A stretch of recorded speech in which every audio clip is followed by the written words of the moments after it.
Assalamualaikum warahmatullahi wabarakatuh. Jumpa lagi dengan channel Banjar Juwana.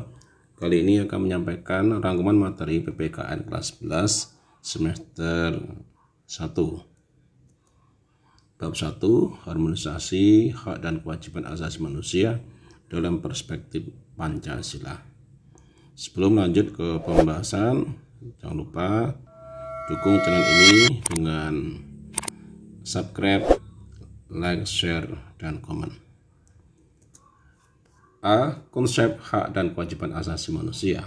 Makna hak asasi manusia.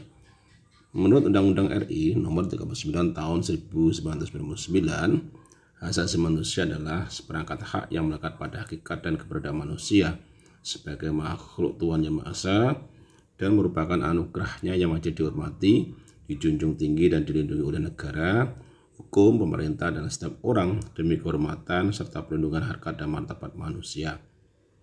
Dibandingkan dengan hak-hak yang lain, hak asasi manusia memiliki ciri-ciri khusus sebagai berikut. A. Hakiki, artinya hak asasi manusia adalah hak asasi semua umat manusia yang sudah ada sejak lahir. B. Universal, artinya hak asasi manusia berlaku untuk semua orang tanpa memandang status suku bangsa, gender, atau perbedaan lainnya.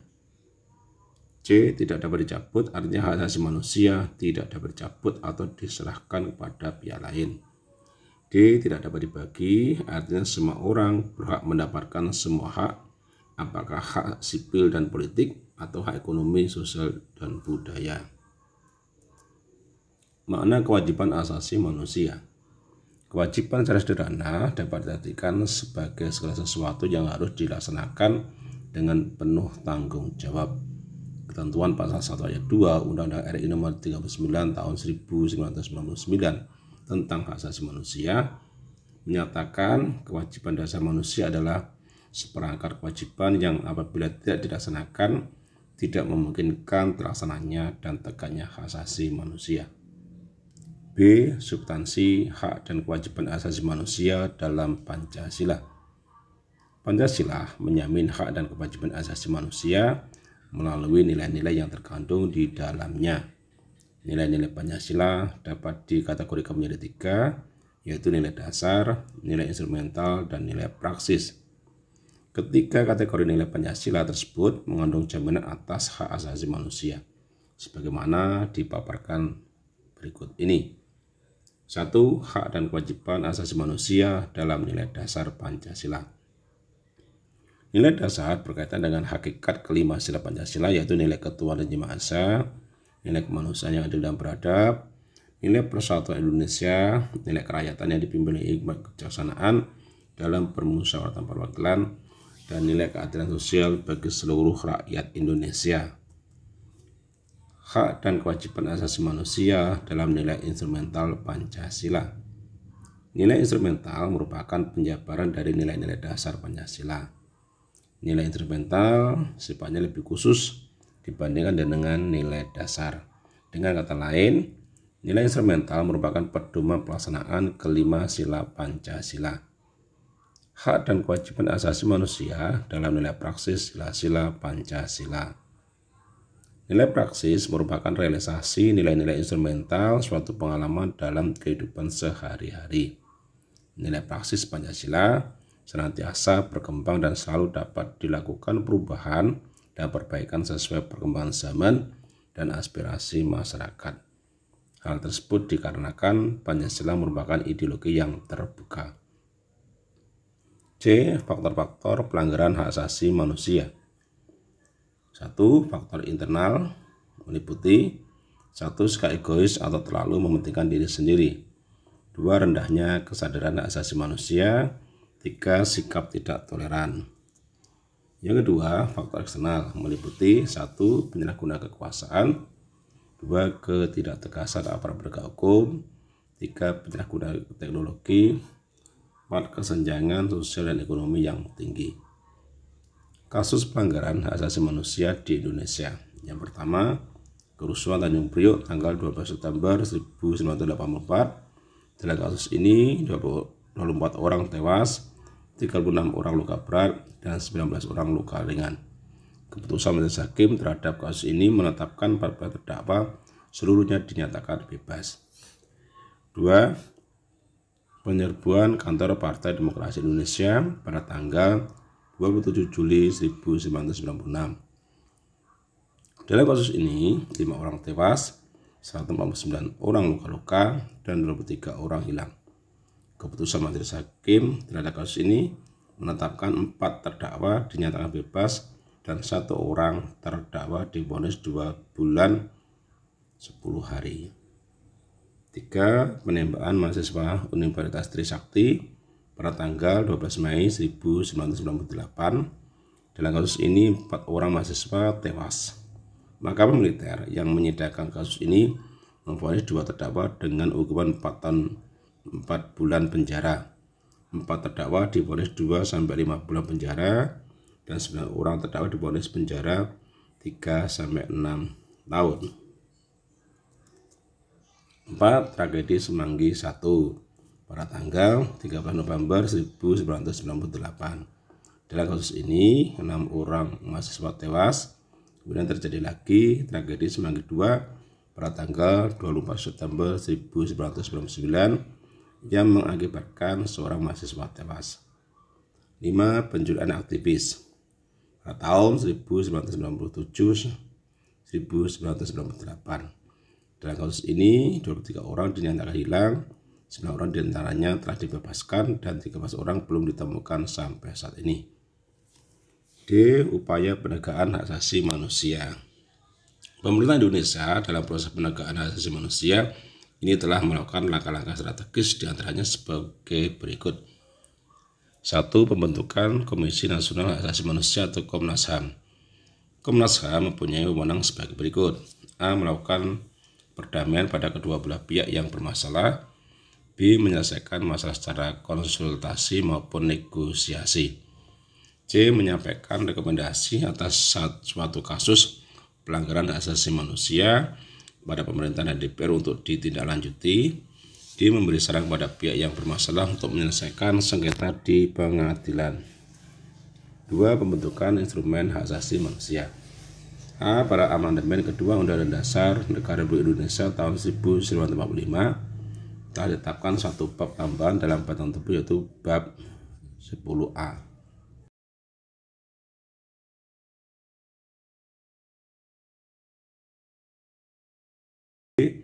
Dalam sidang istimewa MPR 1998 dikeluarkan ketetapan MPR mengenai hak asasi manusia yaitu TAP MPR nomor 17 MPR 1998. C. Ditetapkannya Piagam Hak Asasi Manusia Indonesia pada tahun 1998. D. Diundangkannya Undang-Undang RI nomor 39 tahun 1999 tentang hak asasi manusia. 3. Ditetapkannya peraturan undang-undangan tentang pelindungan anak yaitu A. Undang-Undang RI nomor 3 tahun 1997 tentang pengadilan anak. B. Undang-Undang RI nomor 23 tahun 2002 tentang perlindungan anak. Dan C. Undang-Undang RI nomor 11 tahun 2012 tentang sistem peradilan anak. 4. Meratifikasi instrumen hak asasi manusia internasional. Instrumen hak asasi manusia internasional yang diratifikasi diantaranya sebagai berikut. A. Konvensi Jenewa 12 Agustus 1949 telah diratifikasi dengan Undang-Undang RI nomor 59 tahun 1958. B. Konvensi tentang hak politik kaum telah diratifikasi dengan Undang-Undang RI nomor 68 tahun 1958. Berikutnya bab 2 Sistem dan Dinamika Demokrasi Pancasila.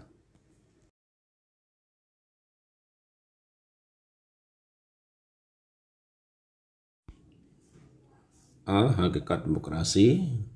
Makna demokrasi. Kata demokrasi berasal dari 2 kata dalam bahasa Yunani, yaitu demos yang berarti rakyat dan kratos atau kratein yang berarti pemerintahan, sehingga demokrasi dapat diartikan sebagai pemerintahan rakyat.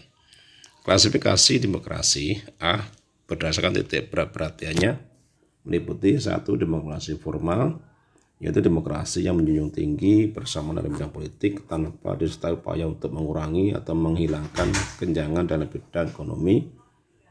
2. Demokrasi material, yaitu demokrasi yang dititikberatkan pada upaya menghilangkan perbedaan dalam bidang ekonomi, sedangkan persamaan bidang politik kurang diperhatikan, bahkan kadang-kadang dihilangkan. 3. Demokrasi kegabungan, yaitu bentuk demokrasi yang mengambil kebaikan serta membuang keburukan dari bentuk demokrasi formal dan material. 2. Berdasarkan ideologi. 1. Demokrasi konstitusional atau demokrasi liberal, yaitu demokrasi yang didasarkan pada kebebasan atau individualisme.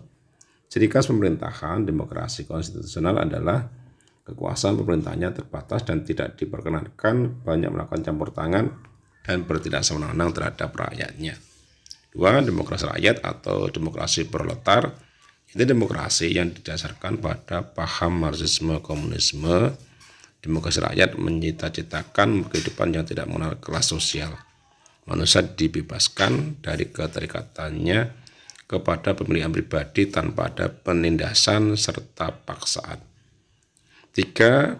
Berdasarkan proses penyaluran kehendak rakyat, meliputi 1. Demokrasi langsung, yaitu paham demokrasi yang mengikutsertakan setiap warga negaranya dalam permusyawaratan untuk menentukan kebijakan umum negara atau undang-undang secara langsung. 2. Demokrasi tidak langsung, yaitu paham demokrasi yang dilaksanakan melalui sistem perwakilan. Penerapan demokrasi seperti ini berkaitan dengan kenyataan suatu negara yang jumlah penduduknya semakin banyak, wilayahnya semakin luas, dan permasalahan yang dihadapinya semakin rumit dan kompleks. Prinsip-prinsip demokrasi. Henry P. Mayo sebagaimana dikutip oleh Maryam Budiarjo dalam bukunya yang berjudul Dasar-dasar Ilmu Politik, mengungkapkan prinsip dan demokrasi yang akan mewujudkan suatu sistem politik yang demokratis. Adapun prinsip tersebut sebagai berikut. A. Menyelesaikan perselisihan dengan damai dan secara melembaga. B. Menjamin terselenggaranya perubahan secara damai dalam suatu masyarakat yang sedang berubah.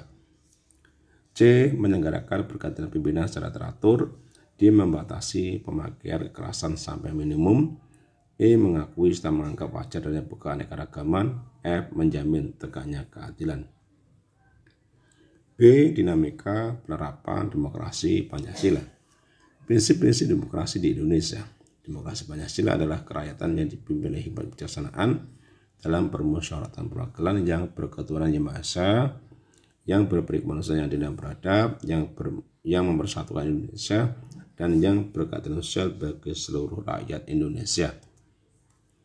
Prinsip-prinsip demokrasi Pancasila menurut Ahmad Sanusi yaitu A. Demokrasi yang berketuhanan Yang Maha Esa. B. Demokrasi dengan kecerdasan.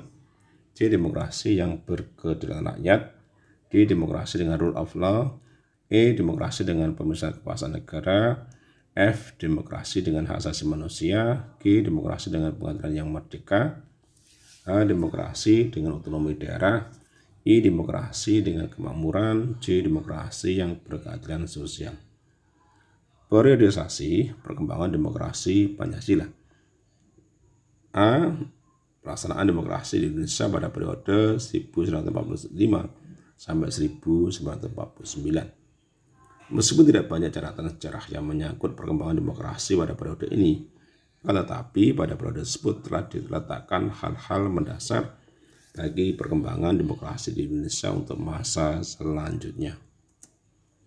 Pertama, pemberian hak politik secara menyeluruh. Para pembentuk negara sudah sejak semula mempunyai komitmen yang sangat besar terhadap demokrasi, sehingga begitu mereka menyatakan kemerdekaan dari pemerintah kolonial Belanda, semua warga negara yang sudah dianggap dewasa memiliki hak politik yang sama tanpa ada diskriminasi yang bersumber dari ras, agama, suku, dan kedaerahan.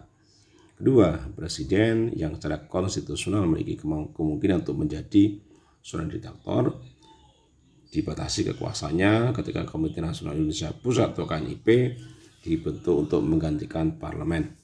Ketiga, dengan maklumat wakil presiden dimungkinkan terbentuknya sejumlah partai politik yang kemudian menjadi pelbagai dasar bagi sistem kepartaian di Indonesia untuk masa-masa selanjutnya dalam sejarah kehidupan politik kita. B. Pelaksanaan demokrasi di Indonesia pada periode 1949 sampai 1959. Periode kedua pemerintahan negara Indonesia merdeka langsung dalam rentang waktu antara tahun 1949 sampai 1959. Pada periode ini terjadi 2 kali pergantian Undang-Undang Dasar.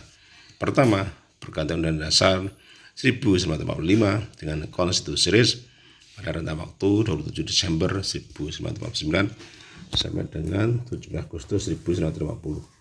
Dalam rentang waktu ini, bentuk negara kita berubah dari kesatuan menjadi serikat. Sistem pemerintahan juga berubah dari presidensil menjadi kuasi parlementer. Kedua, pergantian Konstitusi RIS dengan Undang-Undang Dasar sementara 1950 pada rentang waktu 17 Agustus 1950 sampai dengan 5 Juli 1959. Pada periode pemerintahan ini, bentuk negara kembali berubah menjadi negara kesatuan dan sistem pemerintahan menggunakan sistem parlementer.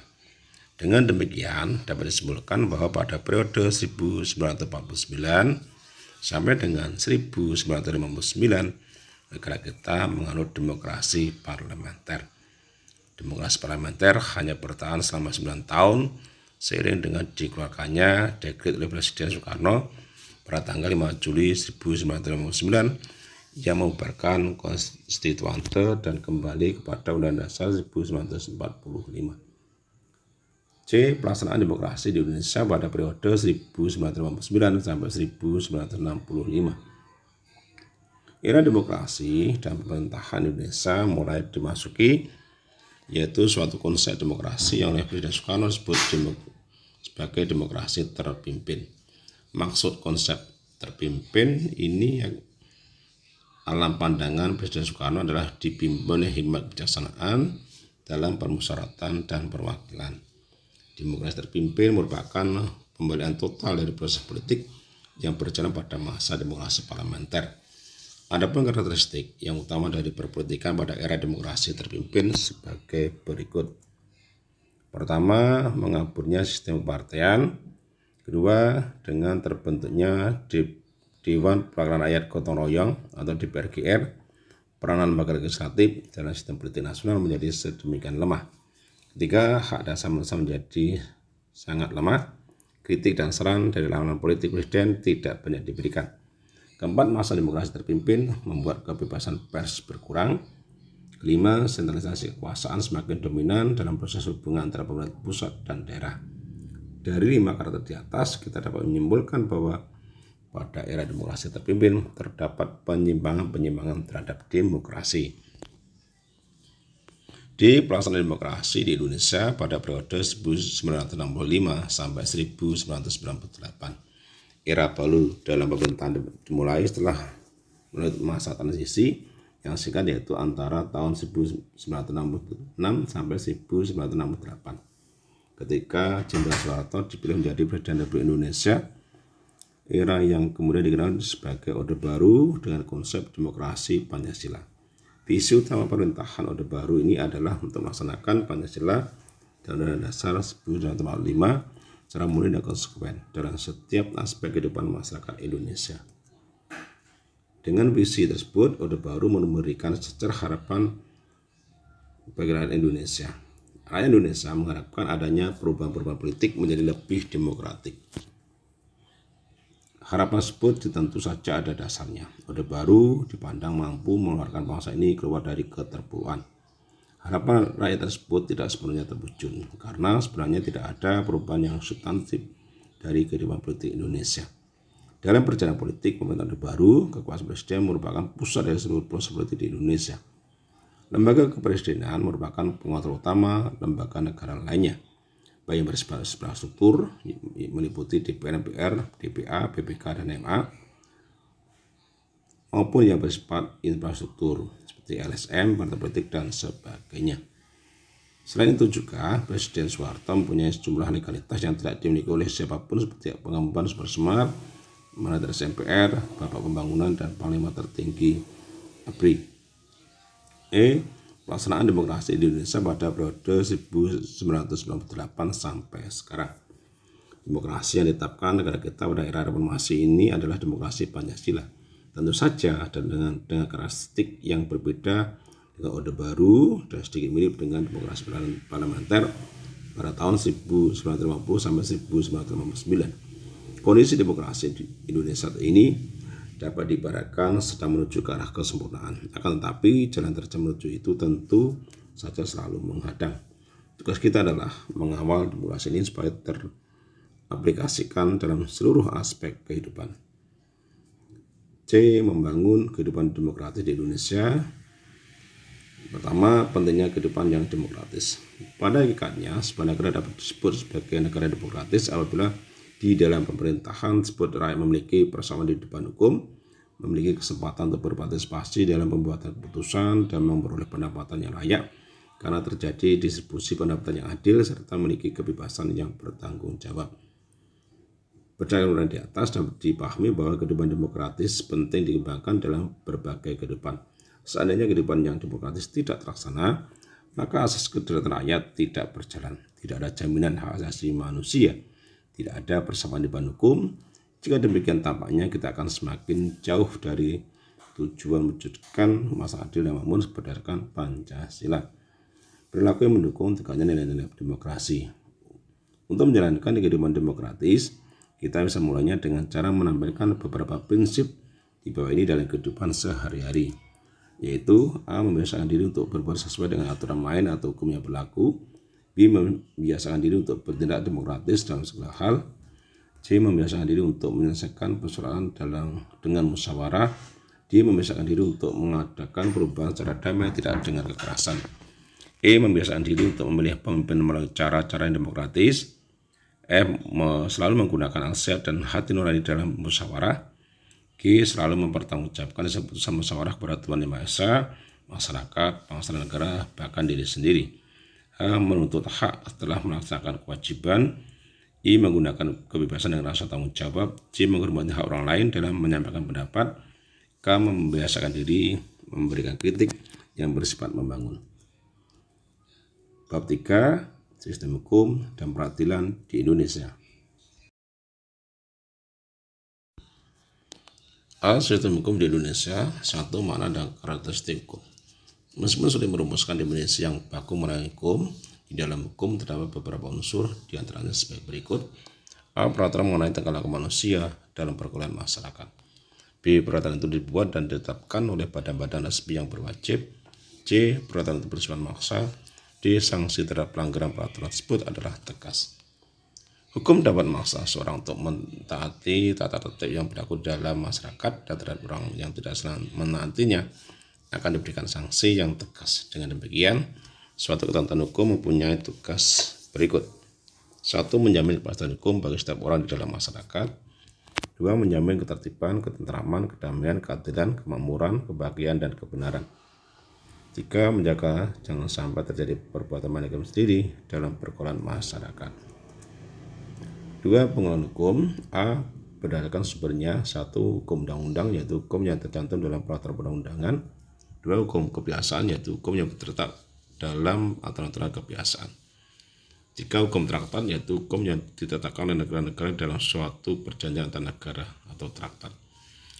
4. Hukum jurisprudensi, yaitu hukum yang terbentuk karena keputusan hakim. B. Berdasarkan tempat berlakunya. 1. Hukum nasional, yaitu hukum yang berlaku dalam wilayah suatu negara tertentu. 2. Hukum internasional, yaitu hukum yang mengatur hubungan hukum antar negara dalam dunia internasional. 3. Hukum asing, yaitu hukum yang berlaku dalam wilayah negara lain. 4. Hukum gereja, yaitu kumpulan-kumpulan norma yang ditetapkan oleh gereja untuk para anggotanya. C. Berdasarkan bentuknya. 1. Hukum tertulis yang dibedakan atas dua macam berikut. A. Hukum tertulis yang dikodifikasikan, yaitu hukum yang disusun secara lengkap, sistematis, teratur, dan dibukukan sehingga tidak perlu lagi peraturan pelaksanaan. Misalnya KUH pidana, KUH perdata, dan KUH dagang. B. Hukum tertulis yang tidak dikodifikasikan, yaitu hukum yang meskipun tertulis tetapi tidak disusun secara sistematis, tidak lengkap, dan masih terpisah-pisah, sehingga sering masih memerlukan peraturan pelaksanaan dalam penerapan, misalnya undang-undang, peraturan pemerintah, dan keputusan presiden. 2. Hukum tidak tertulis, yaitu hukum yang hidup dan diyakini oleh warga masyarakat serta dipatuhi dan tidak dibentuk menurut prosedur formal, tetapi lahir dan tumbuh di kalangan masyarakat itu sendiri. D.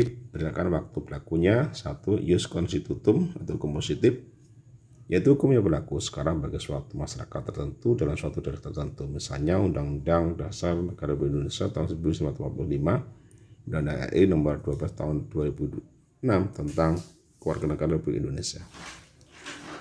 2. Hukum konstituendum atau hukum negatif, yaitu hukum yang diharapkan berlaku pada waktu yang akan datang, misalnya rancangan undang-undang atau RUU. Berdasarkan cara mempertahankannya. 1. Hukum material, yaitu hukum yang mengatur hubungan antara anggota masyarakat yang berlaku umum tentang hal-hal yang dilarang dan dibolehkan untuk dilakukan, misalnya hukum pidana, hukum perdata, hukum dagang, dan sebagainya. 2. Hukum formal, yaitu hukum yang mengatur bagaimana cara mempertahankan dan melaksanakan hukum material, misalnya hukum acara pidana atau KUHP, hukum acara perdata, dan sebagainya. Berdasarkan sifatnya. 1. Hukum yang memaksa, yaitu hukum yang di dalam keadaan bagaimanapun juga harus dan mempunyai paksa mutlak, misalnya melakukan pembunuhan, maka sanksinya secara paksa wajib dilaksanakan. 2. Hukum yang mengatur, yaitu hukum yang dapat dikesampingkan apabila pihak-pihak yang bersangkutan telah membuat peraturan sendiri dalam suatu perjanjian, misalnya ketentuan dalam pewarisan abintesto, yaitu pewarisan berdasarkan undang-undang, baru mungkin bisa dilaksanakan jika tidak ada surat wasiat atau testamen. Berdasarkan wujudnya. 1. Hukum objektif, yaitu hukum yang mengatur negara yang berlaku umum dan tidak mengenai orang atau golongan tertentu. 2. Hukum subjektif, yaitu hukum yang timbul dari hukum objektif dan berlaku terhadap seorang atau lebih. Hukum subjektif sering juga disebut hak. Berdasarkan isinya. 1. Hukum publik, yaitu hukum yang mengatur hubungan antara negara dengan individu atau warga negara menyangkut kepentingan umum atau publik. Hukum publik terbagi atas hukum pidana, hukum tata negara, hukum tata usaha negara, hukum internasional. 2. Hukum privat atau sipil, yaitu hukum yang mengatur hubungan antara individu satu dengan individu lain, termasuk negara sebagai pribadi. Hukum privat terbagi atas hukum perdata dan hukum perniagaan atau dagang. 3. Tujuan hukum. Tujuan ditetapkan hukum bagi suatu negara adalah untuk menegakkan kebenaran dan keadilan, mencegah tindakan yang sewenang-wenang, melindungi hak asasi manusia, serta menciptakan suasana yang tertib, tentram, aman, dan damai. Untuk itulah negara mempunyai tugas menjaga tertib masyarakat dan berkewajiban melindungi segenap bangsa dan seluruh tanah air Indonesia. Negara juga mempunyai wewenang menegakkan hukum dan memberi sanksi hukum kepada yang melanggarnya. 4. Tata hukum Indonesia. Tata hukum merupakan hukum positif atau hukum yang berlaku di suatu negara pada saat sekarang. Tata hukum bertujuan untuk mempertahankan, memelihara, dan melaksanakan tertib hukum bagi masyarakat suatu negara sehingga dapat mencapai ketertiban di negara tersebut. Tata hukum Indonesia merupakan keseluruhan peraturan hukum yang diciptakan oleh negara dan berlaku bagi seluruh masyarakat Indonesia yang berpedoman pada Undang-Undang Dasar Negara Republik Indonesia tahun 1945. Mencermati sistem peradilan di Indonesia. 1. Makna lembaga peradilan. Lembaga peradilan nasional sama artinya dengan pengadilan negara atau lembaga yang dibentuk oleh negara sebagai bagian dari otoritas negara di bidang kekuasaan kehakiman dengan sumber hukumnya peraturan perundang-undangan yang berlaku di dalam negara. Pengadilan secara umum mempunyai tugas untuk mengadili perkara menurut hukum dengan tidak membeda-bedakan orang. Pengadilan tidak boleh menolak untuk memeriksa, mengadili, dan memutus suatu perkara yang diajukan dengan dalih bahwa hukum tidak ada atau kurang. Pengadilan wajib memeriksa dan mengadili setiap perkara peradilan yang masuk. 2. Dasar hukum lembaga peradilan. Adapun dari dasar hukum terbentuknya lembaga-lembaga peradilan nasional sebagai berikut. A. Pancasila, terutama sila kelima, yaitu keadilan sosial bagi seluruh Indonesia. B. Undang-Undang Dasar Negara Republik Indonesia tahun 1945 bab 9 pasal 4 ayat 2 dan 3. C. Undang-Undang RI nomor 3 tahun 1997 tentang pengadilan anak. D. Undang-Undang RI nomor 31 tahun 1997 tentang peradilan militer. E. Undang-Undang RI nomor 26 tahun 2000 tentang pengadilan HAM, F, dan sebagainya. 3. Klasifikasi lembaga peradilan. Badan Peradilan Nasional dapat diklasifikasikan sebagai berikut. A. Lembaga peradilan di bawah Mahkamah Agung. B. Mahkamah Konstitusi. Lembaga peradilan di bawah Mahkamah Agung meliputi 1. Peradilan umum yang meliputi A. Pengadilan negeri berkedudukan di ibu kota kabupaten atau kota, dan B. Pengadilan tinggi berkedudukan di ibu kota provinsi. 2. Peradilan agama yang terdiri atas A. Pengadilan agama yang berkedudukan di ibu kota kabupaten atau kota, B. Pengadilan tinggi agama yang berkedudukan di ibu kota provinsi. 3. Peradilan militer terdiri atas A. Pengadilan militer, B. Pengadilan militer tinggi, C. Pengadilan militer utama, dan D. Pengadilan militer pertempuran. 4. Peradilan tata usaha negara yang terdiri atas A. Pengadilan tata usaha negara yang berkedudukan di ibu kota kabupaten atau kota, dan B. Pengadilan tinggi tata usaha negara yang berkedudukan di ibu kota provinsi. 4. Tingkatan lembaga peradilan. A. Pengadilan tingkat pertama atau pengadilan negeri. Wewenang pengadilan tingkat pertama adalah memeriksa dan memutuskan sesuai dengan ketentuan diatur dalam undang-undang, khususnya tentang 2 hal berikut. 1. Sah atau tidaknya penangkapan, penahanan, penghentian penyidikan atau penghentian tuntutan. 2. Ganti kerugian dan atau rehabilitasi bagi seseorang yang perkaranya dihentikan pada tingkat penyidikan atau tuntutan. B. Pengadilan tingkat kedua. Wewenang pengadilan tingkat kedua adalah sebagai berikut. 1. Mengadili perkara yang diputus oleh pengadilan negeri dalam daerah hukumnya yang dimintakan banding. 2. Berwenang untuk memerintahkan pengiriman bekas-bekas perkara dan surat-surat untuk diteliti dan memberi penilaian tentang kecakapan dan kerajinan hakim. C. Kasasi oleh Mahkamah Agung. Mahkamah Agung berkedudukan sebagai puncak semua peradilan dan sebagai pengadilan tertinggi untuk semua lingkungan peradilan dan memberi pimpinan pada pengadilan-pengadilan yang bersangkutan. Mahkamah Agung merupakan salah satu pelaku kekuasaan kehakiman sebagaimana yang dimaksud dalam Undang-Undang Dasar Negara Republik Indonesia tahun 1945. Berdasarkan Undang-Undang RI Nomor 5 tahun 2004, perangkat atau kelengkapan Mahkamah Agung terdiri atas pimpinan, hakim anggota, panitera, dan sekretaris.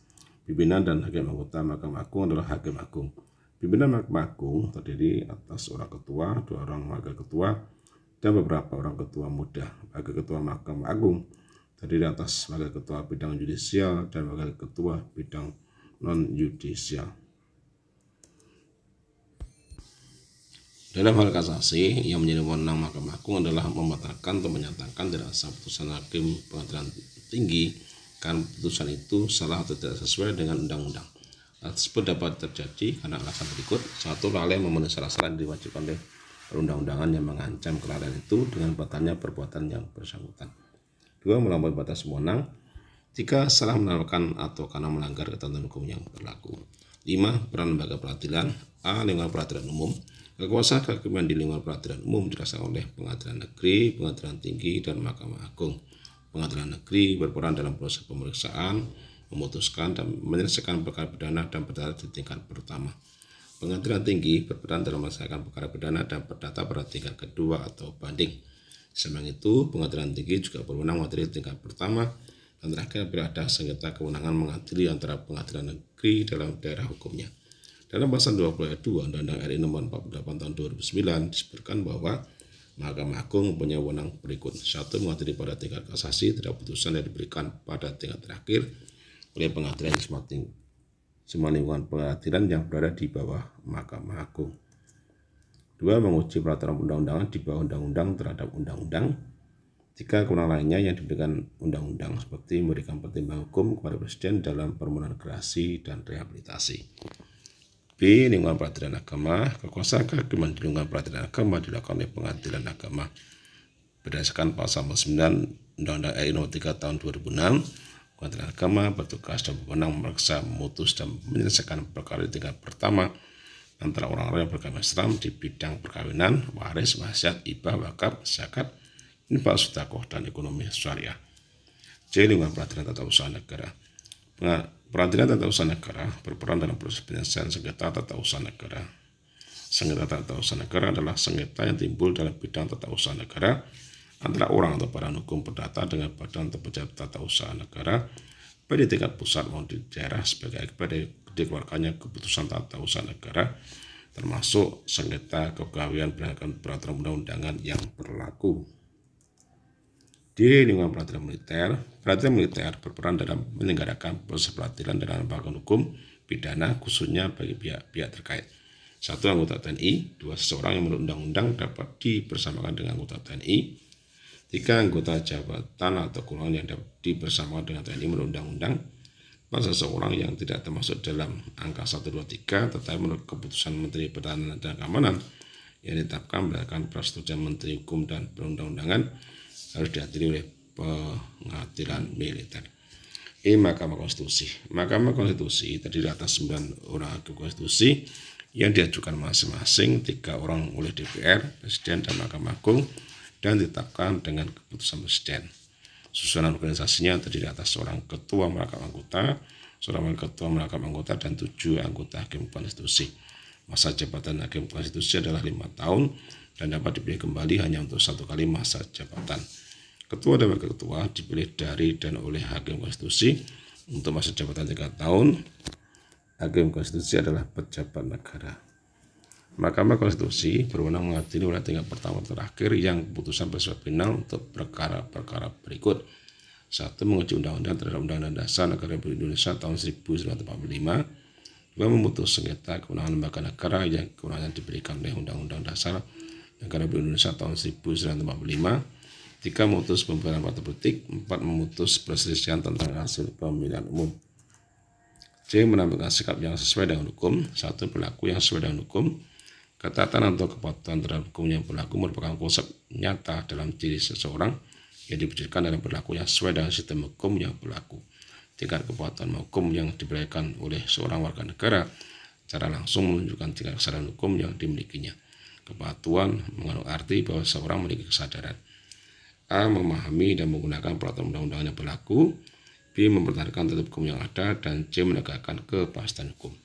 2. Perilaku yang bertentangan dengan hukum beserta sanksinya.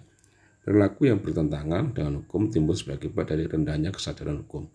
Ketidakpatuhan terhadap hukum dapat disebabkan oleh 2 hal, yaitu 1. Pelanggaran hukum oleh si pelanggar sudah dianggap sebagai kebiasaan, bahkan kebutuhan, dan 2. Hukum yang berlaku sudah tidak sesuai lagi dengan tuntutan kehidupan.